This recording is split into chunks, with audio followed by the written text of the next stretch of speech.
بسم اللہ الرحمن الرحیم الحمد للہ رب العالمین والصلاة والسلام علی خاتم النبیین اما بعد۔ پاک ویوز ٹی وی محمد منشا۔ آج کے عنوانات: برطانوی شاہی افراد کی پاکستان کی وزٹ، آزادی مارچ اپ ڈیٹ، اور ایک نظم جس کا عنوان ہے کاشف ایڈوکیٹ کے نام۔ بسم اللہ کرتے ہیں جی۔ ملک کو آزاد ہوئے کم و بیش 72 ایئرس، 72 سال، کم و بیش پون صدی گزر گئی۔ آج بھی ہم اپنے سابق آقاؤں کو اتنا فین کے ساتھ ریسیو کرتے ہیں، اور ان کی زیارت کرنا اس دنیا میں، اس جہان رنگ و بو میں اپنا شاید سب سے بڑا اثاثہ سمجھتے ہیں۔ جہاں تک بیرونی ڈگنیٹریز کی بات ہے کہ وہ کسی بھی ملک میں ظاہر آتے جاتے ہیں، اس میں کوئی مذائقہ نہیں ہے، لیکن کسی بھی ملک کے وزیر اعظم، صدر یا پرنس یا پرنسس یا بادشاہ، ملکہ وغیرہ کو اتنا ہی پروٹوکول ملنا چاہیے جتنا وہ آپ کو دیتے ہیں۔ جو خود یعنی سیلف ریسپیکٹ رکھنے والی، عزت نفس رکھنے والی اقوام ہیں، وہ عام طور پر اسی ریٹن یا ان ریٹن روایت پر عمل کرتے ہیں، انلیس کہ کسی سے بڑا کوئی ایکسٹرا آرڈینری کوئی کیش کا مسئلہ ہو، جیسا ہمیں عموماً درپیش آتا ہے جی۔ لیکن جہاں تک گوروں کی بات ہے، ان پر تو ہم ویسے ہی فریفتہ رہتے ہیں۔ یہ ایک ایسی بیماری ہے، ایک ایسی سائیکی ہے، بس جس پر افسوس ہی کیا جا سکتا ہے کہ عام یعنی یہ مرض ہے ہمارے معاشرے میں کہ گوروں کی طرح نظر آنا، ان کی طرح بولنا، ان کی طرح ایٹیکیٹ سے اٹھنا بیٹھنا، یہ گویا اعلیٰ ترین اچیومنٹ سمجھی جاتی ہے، اور وہ جو کرتے ہیں وہ اپنے آپ کو باقی لوگوں سے ممتاز اور ممیز سمجھتے ہیں، اور وہ اپنے خوابوں، خیالوں اور تحت شعور سب کانشیسلی اسی طرح سمجھتے ہیں کہ شاید ہم بھی اسی رولنگ کلاس سے ہیں، وہ جو کبھی ادھر گورے ہوا کرتے تھے۔ بات یہ ہے کہ اگر آپ نے کسی قوم میں کرکٹر پیدا کرنے ہوں تو میڈیا پر کرکٹرز کا ہی تذکرہ کریں، ان کی تعریف کریں، ان کو بڑا پرکشش انداز میں ایک آئیڈیلائز کریں، بچوں کے سامنے ذکر کریں، پوسٹر لگائیں، تو یا تو کرکٹر پیدا ہوں گے، یا اگر نہ بھی ہوئے تو کرکٹروں کے غلام ضرور پیدا ہوں گے۔ اسی طرح اگر آپ نے کوئی تاریخی کردار دیکھ لیں جو بڑے مشہور اور یعنی آپ کی تہذیب و تمدن کے حوالے سے جن کی بڑی اہمیت ہے، ان میں جنرلز سپوز ہوں یا یہ جذبہ مزاحمت والا سلسلہ ہو، تو پھر آپ صلاح الدین ایوبی کا ذکر کریں، محمد بن قاسم کا کریں، ان سب سے پہلے ظاہر ہے صحابہ کرام رضوان اللہ اجمعین ایک سے ایک بڑھ کے ان کا تذکرہ کریں، تو لوگوں میں وہ جذبات پیدا ہوں گے۔ علماء کا تذکرہ کریں اور ان کو آئیڈیلائز کریں، اپنے بچوں کے سامنے ان کا مثبت انداز میں ذکر کریں، جب وہ ملیں ان کو بڑا پروٹوکول دیں، تو لوگوں میں، آپ کی اولاد میں یہ جذبہ پیدا ہوگا کہ وہ بھی علماء کی کیٹیگری میں ہیں، وہ مدارس میں داخلہ لیں گے۔ اسی طرح کسی قوم کے آئیڈیلز کو بدلنے کے لیے یہ فین فیر کیا جاتا ہے۔ آپ سے کوئی عقیدت نہیں ہے انہیں جو آئے ہیں، یہ عموماً جو پیریڈیکلی دورے ہوتے ہیں یہ اس لیے ہوتے ہیں کہ اب فین فیر اتنا میڈیا میں آئے گا، اتنا اس کی ایک ایک جزیات کو بیان کریں گے، ایک ایک اینگل کا ذکر کریں گے، ایسے مسکرائے، ایسے بیٹھے، کیا لوگ ہیں، کیا نزاکت ہے، کیا انسانیت دوست ہیں، وغیرہ وغیرہ۔ حالانکہ یہی لوگ ہیں جنہوں نے وہ ڈس آؤن نہیں کیے واقعات، قصہ خانی بازار کا قتل عام دیکھ لیں، امرتسر جلیاں والا باغ امرتسر کا قتل عام دیکھ لیں، اس کے علاوہ ہزاروں سینکڑوں ایسی مثالیں ہیں کہ شکاوت قلبی کا وہ سارا سلسلہ ہے۔ لیکن کیونکہ انہی کے ریمنٹس ہیں پیچھے ہے جی. مثلا میں ایک سمپلی سادہ سی، اصل میں ٹائم بڑا تھوڑا ہوتا ہے اس لیے مختصر بات کرنی پڑ. یہ سب جانتے ہیں کہ جو ہماری اشرافیہ ہے وہ بنیادی طور پر یا تو ان کے بقایا جات ہیں، ان کے پروردہ ہیں، ان کے بینیفیشریز ہیں، یا اس کلاس میں شامل ہونے کے لیے اپنے آپ پر مصنوعی رنگ چڑھاتے رہتے ہیں. یہ نکالی جو ہے جی، یہ بھی ایک مرض ہے معاشرے میں. بہرحال ان کو جب آپ پروٹوکول دیتے ہیں، اتنا فوکس رکھتے ہیں، اتنا اچھا، پھر وہ بچوں سے پھول دلواتے ہیں ان کو نا. وہ جو ابھی چیخ پکار کر رہے تھے کہ دیکھیں جی مولانا بچوں کو استعمال کر رہے ہیں، حالانکہ وہ نہیں کر رہے جی. ویسے ہی وہ جو بھی تم نے گاڑی دی تھی، اچھا نہیں بھائی میں نہیں، پھر تم نہیں دی ہے، وہ تمہارا وہ بھائی ہوگا. یعنی وہ کہتے ہیں میں نہیں لاؤں گا، یہ کہتے ہیں نہیں یہ بچہ نے استعمال کر رہا. یعنی ان کے نزدیک جو بھی مدرسے سے فارغ التحصیل ہے، بے شک وہ مولانا فضل الرحمان کی عمر کا ہے، وہ بچہ ہی ہے، لہذا انہیں استعمال نہیں ہونا چاہیے. لیکن یہ جو ڈگنیٹریز آتے ہیں، بچے جو ان کے سامنے دو چار پیش کیے جاتے ہیں، ان کے ہاتھوں میں گلدستے اور سر پر امامہ وغیرہ باندھ کے یا پگڑی باندھ کے، یعنی ایک کلچرل ڈریس. لیکن عجیب بات یہ ہے ویسے کہ ساتھ جو بچی عموماً ملبوس ہوتی ہے نا، وہ روایتی نہیں ہوتی. اس میں موجودہ ٹچ ہوتا ہے. یہ پتہ نہیں کیوں ہے، میری سمجھ میں نہیں آیا. لیکن بہرحال ان بچوں کو کیوں یوز کیا ہے؟ اب بچے یہ ساری عمر جو وہ دو بچے ہیں نا، وہ آئیڈیلائز کریں گے کہ وہ لوگ جو آج آئے ہیں، جن کی یعنی سند جو ہے والد سے کنیکٹ کرنے میں بھی تھوڑا مسئلہ درپیش آتا ہے جی. اس میں بھی ڈسپیوٹ کریٹ ہو جاتا ہے، اور وہ دو بچے کم از کم جو ہیں وہ زندگی بھر ان کو آئیڈیلائز کریں گے اور ہر ایک کو بتایا کریں گے کہ ہم تھے. ہاں جی. تو لہذا یہ غلامی کی ذہنیت کو پروموٹ نہ کریں یار. یہ ملک جو ہے اب آزاد ہو گیا ہے، کہتے تو یہی ہیں لیکن اب بوٹوں تلے ہیں. لیکن بوٹ بھی ظاہر انہی کو آئیڈیلائز کرتے ہیں، کیا کہا جائے. تو بہرحال یہ ایک لمحہ فکریہ ہے، اور اس روایت کو بدلنا چاہیے. اتنا پروٹوکول دیں جتنا آپ کو ملتا ہے، اور یہ بچوں والا سلسلہ جو ہے نا، یہ غلامانہ ذہنیت چھوڑیں. یہ کبھی وہ جو یہاں کے لوکل عمرا وغیرہ یعنی برطانوی بادشاہ یا کوئین یا اس حکومت کے ساتھ راہ و رسم رکھنا چاہتے تھے، اس قسم کی خوشامد، اس قسم کی جو بالکل ایک گھٹیا لیول پر جا کے ان کو جھکنا ہے، ان کے بوٹ چوبنے چاٹنے ہیں، یہ ان کے کام تھے. چھوڑ دیں اس کو جی. اب آ جاتے ہیں جی آزادی مارچ کی طرف آ جاتے ہیں.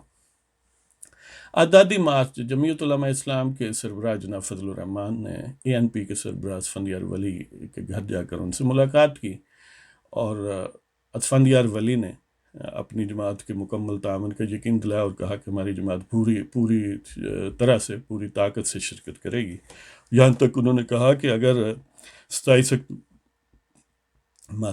اکتوبر سے پہلے JUI کی لیڈرشپ کو گرفتار کیا گیا تو وہ آگے ہوں گے، وہ قیادت کریں گے. فضل الرحمان نے بھی ان کا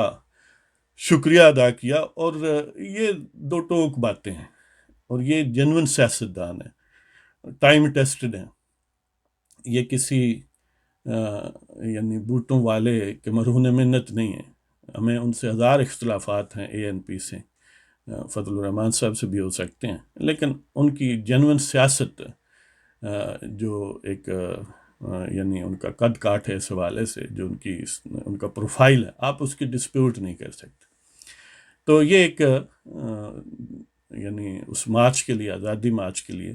مسلم لیگ نون کی بھرپور حمایت اور شرکت، اور اس کے ساتھ اب ANP کی طرف سے یہ ایک اچھا شگون ہے. انشاءاللہ یہ مومنٹم جو ہے وہ جاری رہے گا. اور دوسری طرف صفوں میں اب بھی حکومتی صفیں جو ہیں ان میں بڑا کرائسس ٹائپ کی صورتحال ہے. وہ out of sight out of mind ہے کہ ایک صاحب ہیں وہ جنہیں اپنے ملک میں تو ریکنسلیشن یا کسی سے راہ و رسم کرنا انہیں مشکل ہے، انہیں پتہ ہی نہیں ہے کیسے بات کرتے ہیں. چلے کہاں ہیں جی؟ ایران، سعودی عرب اور امریکہ کا آپس میں معاملات طے کرانا ہے جی، یہ بھی عجیب بات ہے۔ اور اندرون ملک یہ ہے کہ بقول عاشق بی بی کے یہ فرمایا انہوں نے کہ یہ جو دھرنا اور آزادی مارچ کے معاملات ہیں اس کو انہوں نے پروونشلائز کر دیا ہے کہ یہ صوبائی حکومتیں جو ہیں وہ ڈیل کریں گی، اگر ضرورت ہوئی تو وفاقی حکومت بھی آئے گی۔ اب اسی سیکوینس میں پنجاب میں یہ جناب گویا اس کو کاؤنٹر کرنے کا ایک ہنگامہ برپا ہو گیا ہے، طوفان آ رہا ہے۔ کیا آ رہا ہے جی؟ چودھری شجاعت سے بزدار صاحب نے ملاقات کی، اور پھر وہ جو چودھری سرور صاحب ہیں جو گورنر ہاؤس میں آج کل رہتے ہیں، وہ گورنر ہاؤس جن کو مٹا دینا تھا اور یونیورسٹی وغیرہ بننی تھی جی، وہاں شاید لیکچر دیتے، تو انہوں نے بھی ملاقات چودھری شجاعت سے کی ہے۔ اب وہ پرووربیل جو ایک حکایت ہے کہ ہٹلر اور ملکہ 45 وہ جو اپنا سیکنڈ ورلڈ وار ہوئی تو انگریز ظاہر بھرتی کرتے تھے یہاں پر لوکل جو انفلوئنشل لوگ تھے ان کے ذریعے، تو اسی طرح کہتے ہیں کہ سرگودا میں ایک مار صاحب کی تلاش میں اس وقت کے وہاں کے اسسٹنٹ کمشنر، ڈپٹی کمشنر، تحصیلدار وغیرہ، پٹواری وغیرہ گئے، پتہ چلا وہ بھینسیں چرا رہے ہیں، یعنی ہرڈز مین ہیں جی۔ تو وہاں لوکیٹ کیے گیا اور یہ کہا کہ ملکن بڑی لوڑ پہ آ گئی ہے، ہٹلر نہ جانگے تو تسی کچھ بندے دیو بھرتی کراؤ۔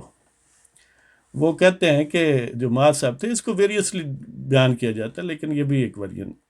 تو انہوں نے اپنی ڈانگ وہ جو اس نے بھینسوں کے لیے رکھی تھی وہ زمین پر رکھی اور اس پر اپنی ٹھوڑی ٹکائی، اور بڑا متفکر انداز میں کہتا ہے کہ صاحب بہادر ملکہ نہ خود صلح کر لے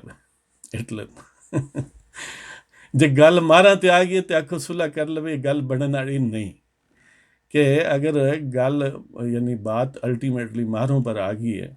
کہ ہم نے بندے دینے اور ملکہ نے جنگ جیتنی ہے، تو پھر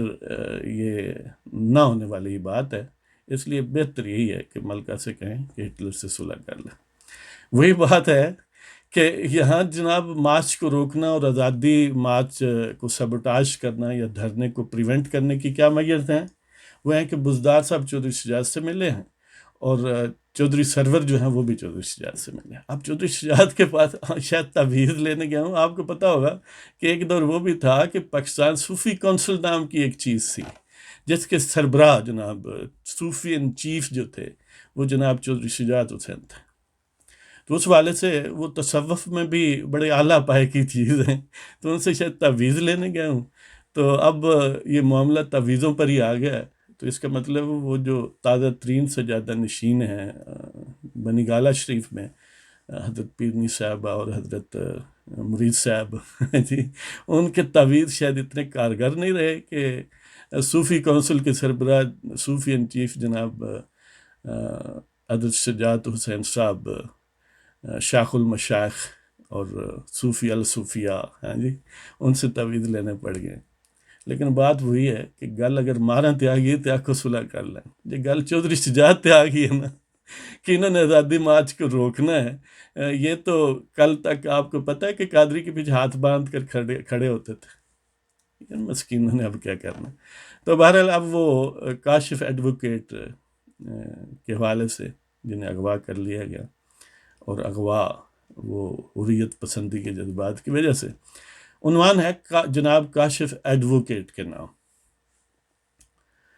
دوست تو جو ضمیر سے مسرور ہے،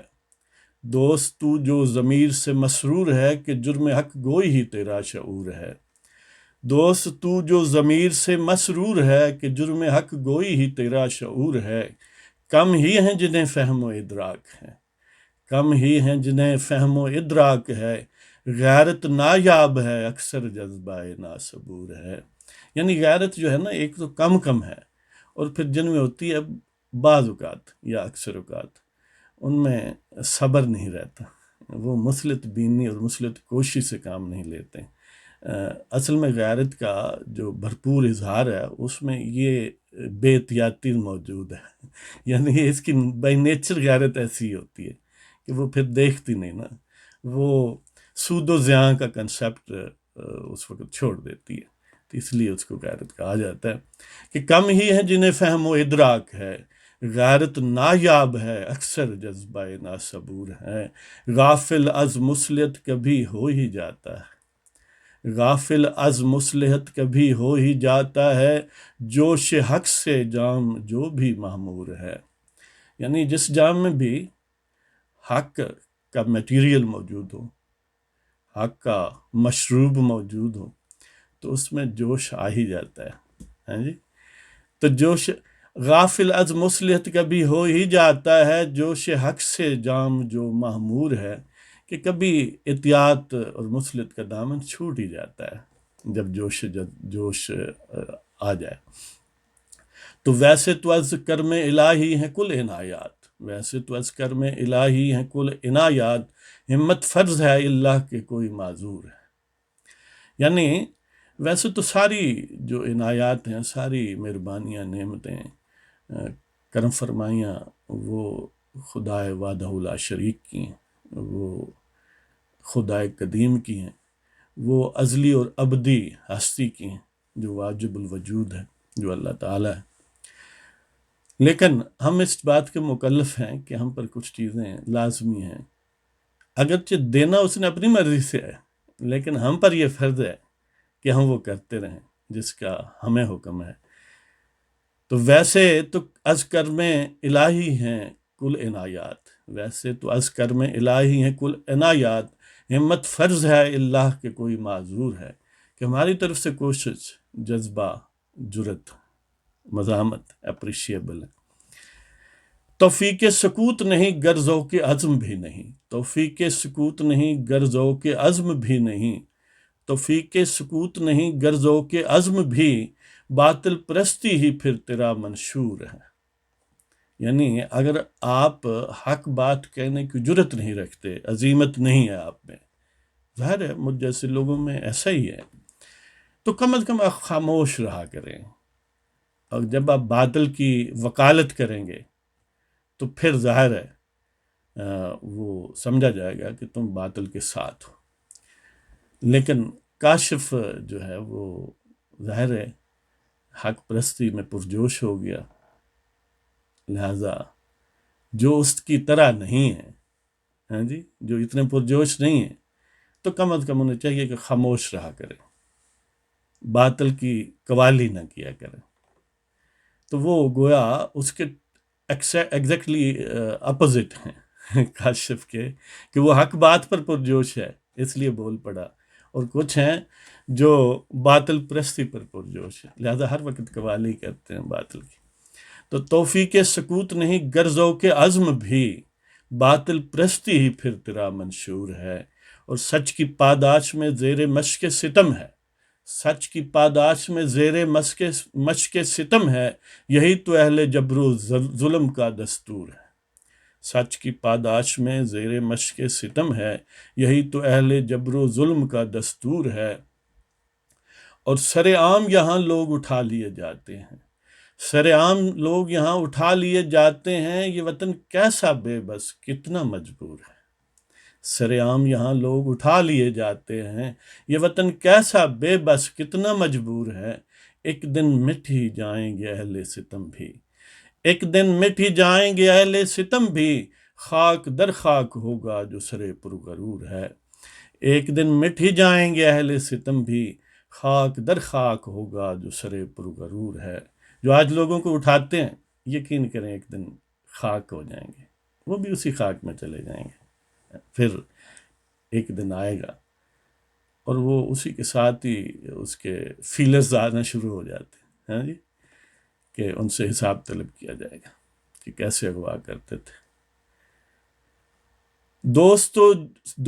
تو جو ضمیر سے مسرور ہے، دوست تو جو ضمیر سے مسرور ہے، کہ جرم حق گوئی ہی تیرا شعور ہے، کم ہی ہیں جنہیں فہم و ادراک ہے، غیرت نایاب ہے اکثر جذبہ ناصبور ہے، غافل از مسلط کبھی ہو ہی جاتا ہے، جوش حق سے جام جو بھی معمور ہے، ویسے تو از کرم الہی ہیں کل عنایات، ہمت فرض ہے اللہ کہ کوئی معذور ہے، توفیق سکوت نہیں غرضوں کے عزم بھی، باطل پرستی ہی پھر تیرا منشور ہے، سچ کی پاداش میں زیر مشق ستم ہے، یہی تو اہل جبر و ظلم کا دستور ہے۔ سچ کی پاداش میں زیر مشق ستم ہے، یہی تو اہل جبر و ظلم کا دستور ہے، سر عام یہاں لوگ اٹھا لیے جاتے ہیں، سر عام لوگ یہاں اٹھا لیے جاتے ہیں، یہ وطن کیسا بے بس کتنا مجبور ہے، ایک دن مٹ جائیں گے اہل ستم بھی، خاک در خاک ہوگا جو سر پرغرور ہے۔ اس کے ساتھ ہی آپ کی اجازت چاہتے ہیں۔ پاکستان زندہ باد، آزادی مارچ